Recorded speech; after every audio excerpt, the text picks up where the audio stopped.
Voor dove manzoren is een 100 watt versterker nog te zwak om te horen dat iemand om hulp roept. Mijn knieën knikken, mijn handen jeuken, mijn hart bonst in mijn keel. Ik heb weinig oren en mijn tong verloren. Met leden ogen zie ik groen en geel. En de specialist bij wie ik klaag over een knagend gevoel in de maag wil me rauwe andijvie laten eten. Mijn knieën knikken, mijn handen jeuken, maar hij zegt dat ik ze dicht mag knijpen. Ik kan hem niet volgen, laat staan begrijpen, maar ik zwijg beleefd.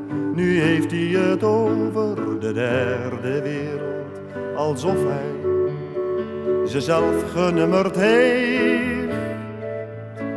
En ik weet het wel, ik moet een kerel zijn, zo iemand die zich nooit laat gaan, maar zich met zelfspot wapent tegen pijn.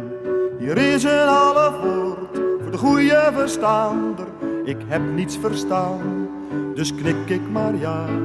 Begrijp mijn positie, begrijp de gevolgen, er is veel te veel begrip. Begrijp het en grijp me, begrijpen kost niets. Je maakt wat woorden vuil en je bent van alles af. Op het gevaar af de mensen tegen het hoofd te stoten, blijf ik hier zitten tot iemand me ziet. Ik ben bang voor soldaten, ben bang in het donker.